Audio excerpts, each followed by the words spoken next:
Bonjour à tous et bienvenue dans votre émission pour un déconfinement réussi. Ce qu'il faut savoir. Voici une série d'informations importantes concernant l'évolution de l'épidémie de coronavirus.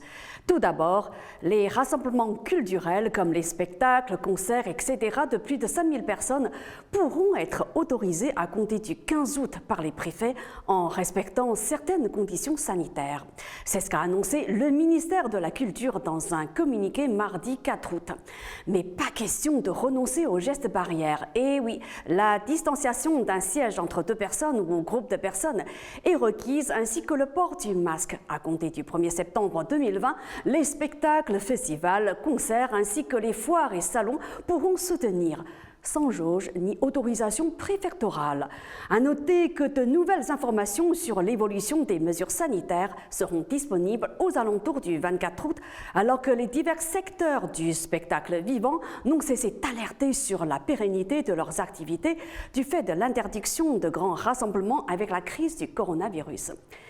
Le mardi 4 août, le président Emmanuel Macron a annoncé une enveloppe de 160 millions d'euros afin de verser des primes Covid à 320 000 professionnels du soin à domicile.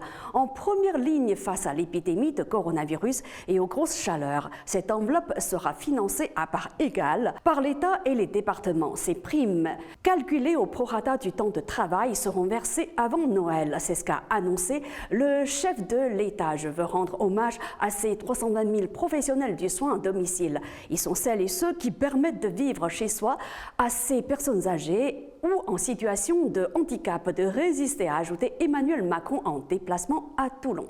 À Toulon, le chef de l'État a rendu visite à une dame de 80 ans en présence de son auxiliaire de vie et il a dialogué avec deux auxiliaires de vie à domicile, le directeur régional de l'association Les Petits Frères des Pauvres ou encore le directeur de l'entraide sociale du Var. Ce déplacement avait vocation à rappeler la nécessité de faire attention aux personnes isolées et de respecter les gestes barrières alors qu'apparaissent dans certaines régions des signes de reprise de l'épidémie de coronavirus.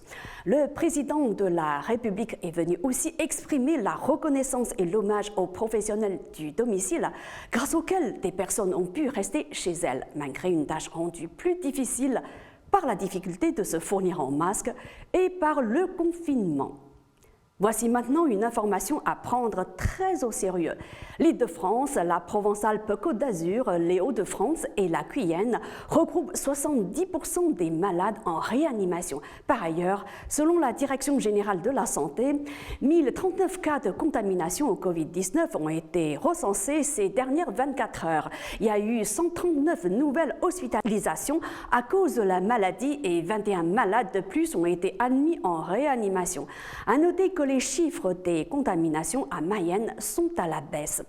Le taux d'incidence, c'est-à-dire le nombre de personnes positives rapportées à 100 000 habitants, est aux alentours de 50 pour 100 000 habitants, contre plus de 110 fin juillet. Fin juillet, la Mayenne détenait le taux d'incidence pour 100 000 habitants le plus élevé de France métropolitaine. En effet, en Mayenne, un accroissement anormal de la circulation du Covid-19 avait été constaté début juillet. Depuis, les actions menées pour imposer le masque, dépister et isoler vont dans le bon sens. C'est ce qu'a indiqué le directeur général de l'Agence régionale de santé des Pays de la Loire. Enfin, on apprend que le bilan mondial de la pandémie de coronavirus a dépassé le 5 août les 700 000 décès selon un décompte de Reuters basé sur des données officielles avec les États-Unis, le Brésil, l'Inde et le Mexique au premier rang des pays les plus touchés. En moyenne, environ 5 900 personnes meurent quotidiennement du Covid-19. La maladie provoquée par le nouveau coronavirus montre un calcul effectué par Reuters sur la base des données des 2 semaines écoulées. Cela équivaut à 247 décès par heure ou un décès toutes les 15 secondes. Les États-Unis et l'Amérique latine sont les nouveaux épicentres de la pandémie et peinent à ralentir la propagation du virus. En Amérique latine, où vivent environ 640 millions de personnes, le nouveau coronavirus est apparu plus tardivement qu'ailleurs, mais les autorités ont éprouvé des difficultés pour contrôler sa propagation, en partie du fait de la pauvreté de la région et de la densité de certaines villes. C'est la fin de cette émission. Merci à vous de l'avoir suivi. À demain.